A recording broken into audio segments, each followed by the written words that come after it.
అవినీతిపరుడైన బంధువు కన్నా నిజాయితీపరుడైన శత్రువు మిన్న. అవసరానికి ఉపయోగపడడం ఉత్తమమైన పని. ఆపదలో ఉన్న వ్యక్తికి, అవసరమైన వ్యక్తికి తప్పనిసరిగా ఉపయోగపడాలి. వినేటప్పుడు మనస్సును, చేసేటప్పుడు బుద్ధిని మేల్కొలుపు. లక్ష్యాన్ని సాధించడంలో ఎవరైతే ధైర్యంగా ముందడుగు వేస్తారో వారే విశ్వ విజేతగా మిగిలిపోతారు. ఫలితంపై కంటే చేస్తూ ఉన్న పని మీద దృష్టి పెడితేనే విజయం సాధించవచ్చు. చేసే పనిలో ఆనందం పొందగలిగితే విజయానందం దానంతటా అదే వరిస్తుంది. ఒక మంచి స్నేహితుణ్ణి ఎన్ని కష్టాలు వచ్చినా నిలుపుకో. ఒక దుర్గుణం కలవాన్ని ఎంతటి వాడైనా వదులుకో. మన ప్రవర్తనే శత్రువుల్ని మిత్రువుల్ని సమకూరుస్తుంది. కష్టాలతో ఉన్నవారిని చూసి దుర్బలులు బాధపడతారు, ధీరులు సహాయపడతారు. ఉత్తమమైన వ్యక్తి ఇతరులలో మంచి లక్షణాల గురించే పట్టించుకుంటాడు, చెడ్డవాడిని విమర్శించడు. సజ్జనుల సాంగత్యం మనస్సును నిర్మలంగా ఉంచుతుంది. ఒకరిని ప్రేమించటం ప్రేమ కాదు, ప్రేమను ఒప్పించటము ప్రేమ కాదు. ప్రేమను గెలిపించుకోవటం ప్రేమ, ఆ ప్రేమను నిలుపుకోవటం నిజమైన ప్రేమ. సాధ్యం కాదన్న భావనను తొలగించడమే విజయపదంలో వేసే తొలి అడుగు. జీవితంలో ఎన్నిసార్లు ఓడినా గెలవడానికి మరో అవకాశం ఉంటుంది. మనిషికి మంచి స్వయం శిక్షణ ఉంటే ఇతరులు అమర్యాదగా ప్రవర్తించినా పట్టించుకోడు. విద్యను దాచుకోవద్దు, విద్యను 10 మందికి పంచు, అది మరింత రాణిస్తుంది. అనవసర వస్తువులను కొంటూ ఎదుటివాడితో పోటీ పడడం మంచిది కాదు. గొప్ప గుణాలుంటే సరిపోదు, వాటిని వినియోగించుకోగలగాలి. మంచితనానికి అసలైన నిదర్శనాలు ఏవంటే ఇతరుల తప్పులను క్షమించడం, మరచిపోవడం. పరుల మేలు కోసం చేసిన పని ఎంత చిన్నదైనా అది మనలోని అంతఃశక్తిని మేల్కొల్పుతుంది. ఇతరులకు కాస్త ఉపకారాన్ని ఊహించడం సైతం హృదయంలో సింహబలాన్ని నెలకొల్పుతుంది.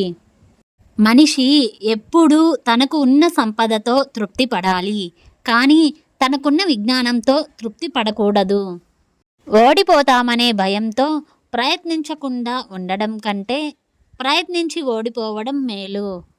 సముద్రపు కెరటం నాకు ఆదర్శం, లేచి పడుతున్నందుకు కాదు, పడినా లేస్తున్నందుకు. విజయం ప్రయాణమే గాని గమ్యం కాదు. సత్యమే పలికే వాళ్ళకి లభ్యం కానిది ఉండదు. ప్రేమ గొప్పదే, కానీ స్నేహం అంతకంటే గొప్పది. స్నేహం ఆనందాన్ని పెంచుతుంది, విచారాన్ని పంచుతుంది. మనిషికి అవసరమయ్యేది కాలమే, అయితే మనిషి ఎక్కువగా దుర్వినియోగం చేసుకునేది కూడా కాలాన్నే. వెలిగే దీపమే ఇతర దీపాలను వెలిగించినట్లు నిరంతరం నేర్చుకునేవారే ఇతరులకు జ్ఞానాన్ని పంచగలరు. మంచి పని చేస్తే దాని ఫలితం ఎప్పటికైనా వచ్చి తీరుతుంది. ఎవరు ఎంత ప్రలోభ పెట్టినా మన సంకల్పాన్ని వదలకూడదు. మీరు అత్యంత ఆనందాన్ని ఇచ్చే ఉద్యోగం లేదా ఉపాధిని ఎన్నుకోండి.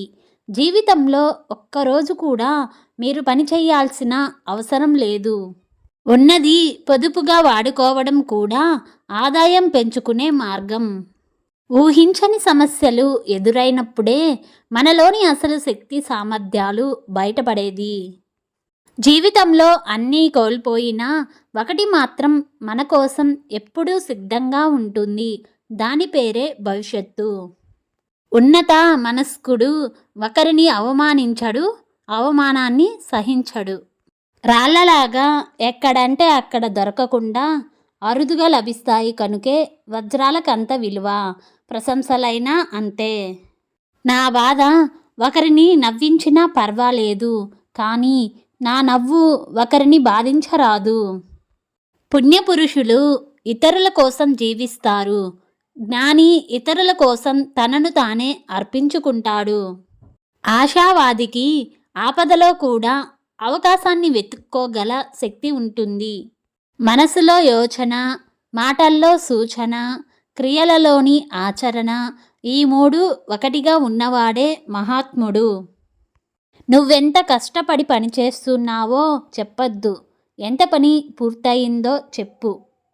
వాడని ఇనుము తుప్పు పడుతుంది, కదలని నీరు స్వచ్ఛతను కోల్పోతుంది, బద్ధకం మెదడును నిస్తేజం చేస్తుంది.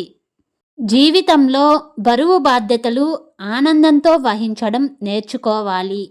ఇబ్బందులు ఎదురైనప్పుడు ధైర్యంగా పోరాడి విజయం సాధించాలి.